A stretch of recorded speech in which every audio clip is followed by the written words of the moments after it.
Hi, I'm Renee and welcome to Classical Commentary.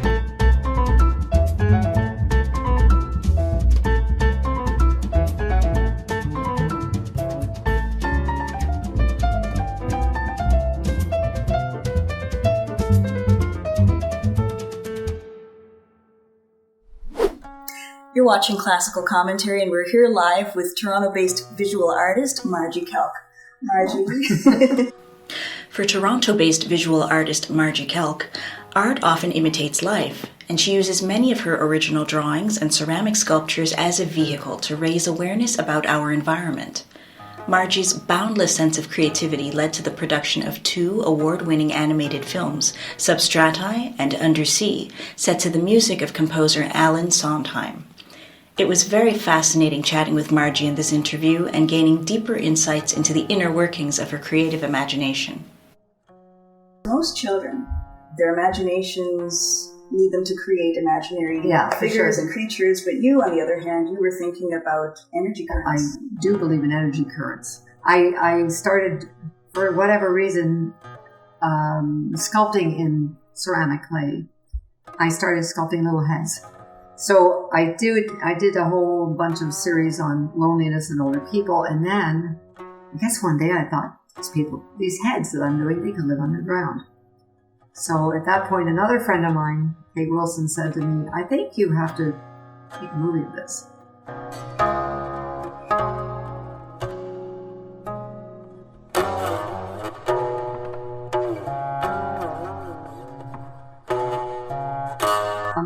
The heads I do they're quite expressive, but you can see they've got their expressions are not normal. Or very expressive. Or maybe they're older. Yeah, they're older people. So I decided they were going to live underground.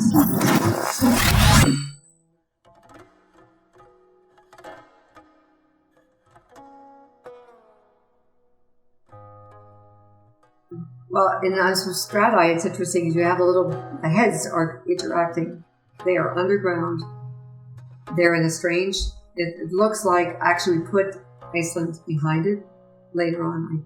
I did not think of Iceland at all when we made the film. We made it actually before, but then we hadn't finished it. After Iceland, we put in pictures of Iceland as well because it does resonate so well with that. But I do have the heads and they're moving around. And then there's an area where Lynn's husband is a computer specialist. He had computer parts from a motherboard. So we took a little tiny motherboard and we put, it's not on wheels, but we put a lot of wires on it and it became a person. And it is also representing energies walking through. And it finds a mate and they do a little meeting dance. It's all very cute. But there is humor in it. But the whole idea is that there is life that we don't even know about. Yeah, right. That's underneath. And that's what Substrata was. Very, very Substrata meant underneath the strata and the layers. Yes. Yeah. And it seems as though you've won award. We've won lots of awards. You've been in film festivals. And we completed the second one, which was called Undersea, and that's still getting awards. And do you think music just adds another element to the art?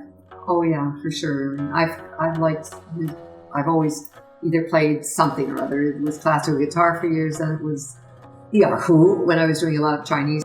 You're taking piano lessons now again? I am, and I'm loving it. Because why not? Why not? Of course, if you have a beautiful instrument, then... Yeah. So we were, through the symphony, we were able to get a piano. So, Spiria. Yeah. And you can't just watch it. You have it. Alan Sondheim he's a virtual artist. He does music as well. He does some rather strange music, which would go very well with my rather strange film. He uses Asian instruments a lot.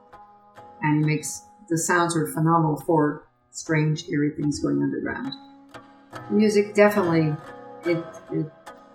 it's a different way of thinking and it enlarges your scope. Absolutely. And I know a lot of artists who are also musicians. I mean, artistic expression comes in many ways, right? Undersea is the second film, and I made a fish out of a head. The fish was supposed to be a head and female, but I Lynn was looking and she said, this is a fish, it's not a head. So we added up a tail and some other things on it. Now it's a fish. And it swims through an underwater garden, which has strange things like little eyes made of glass. Want you to know, I made the glass eyes with help. The little eyes go all through the corals and they're watching what's going on underneath. There are some strange little female characters that look like people but aren't quite. They're hiding in and out of the corals, and they're a fish. So everybody's happy. The corals are all pretty. We have corals that I use from an aquarium store. They're all orange and pretty and lovely. And then in the movie, or in the film, sludge comes and it drips down on a lot of these corals, a lot of these little animals. And so the whole set turns gray.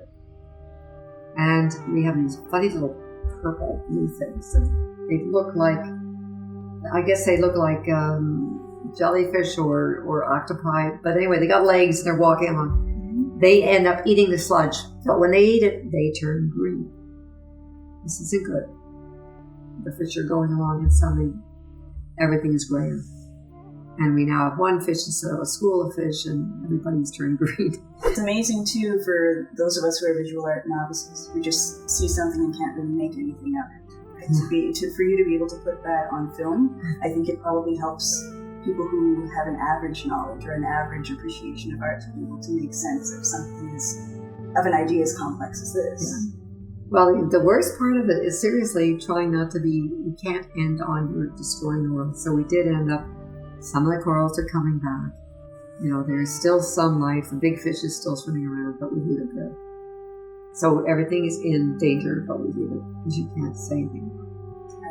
So that was the second film, and now we're working on the one on the penguins. How did the artistic marriage come about between you and animator Lynn Slater? Lynn Slater. It was Kate Wilson who had... Kate is an artist in Toronto. She does beautiful drawings. And she was friendly with Lynn and said, you know what? I think you two should get together. So Lynn was a past engineer. Okay. She's not working now as one, but she's got that scientific outlook, yeah. And she does a lot of research, and she's very interested in learning more and more and more and more. Whereas I do all these little strange guys, and I just want to make them tell a story. So I told her what I thought of we should do, and I had all sorts of ceramic pieces that we could use to make this happen in a little film. And we did what's called stop motion, where you take a little head, or take whatever you're moving, and you move it, I'd say 1/8 of an inch. I was reading that this is a pretty lengthy process. It's very long. Yeah, it took you 2 years to complete something that was 2 years. Long, right? That's 4.5 minutes. Unbelievable. And it's like little camera shots that we're going, no, he moved too much. Don't move that. No, that's okay. Because when you set it up, you know, you might have them on grass or pebbles or something. You can't move that stuff. When you move this character, he can't affect the background, or he can't rock too much because then the background rocks. So it is, yes, it's a lengthy process, but we laugh a lot. Now we're doing another movie. This one's centered on Antarctica. It has footage of penguins shot by my son, and it interweaves with little penguins that we made out of Fimo and little heads that I have made out of ceramic, wandering through ceramic houses with older people. So in which case the older people suddenly, they go to Antarctica, they become penguins, penguins become people, and it goes back and forth, and we're still working it out. We do have a phenomenal thing, which is Saruj Karajan, who's with Avicii. I don't know if you know. Yes. And he's an incredible arranger, composer. He came up and said, I'd like to work on this film with you. So he's our music this time. Unbelievable. So we're meeting him in another 2 weeks to discuss how we're doing this. But he alone, he's worth it. He's phenomenal. So we're excited, yeah. It seems like you're almost hyper-aware of the possibilities that many would just overlook. Oh, right? you have to be, art out of it, and then again to add another layer on it and make films out of it. So well, that's what it seems to me. But we enjoy doing this. I mean, it's our... It's a passion, obviously. Yeah, it's definitely a passion and expression, and it's working out well. We had no idea that we would be received so well. You know, I mean, film festivals, maybe one, but we've had close to 50 for Substrata, and the second one's got over 40 now. And it's unbelievable. It's a bit over a year old, so we're very lucky. Congratulations, Margie. Thank you. This is fantastic, and thank you so much for your time today and your interview. Well, thank you. That was fun. I think it was. Thanks again for tuning in to this edition of Classical Commentary. We'll see you next time, and remember, great music makes a great day. See you.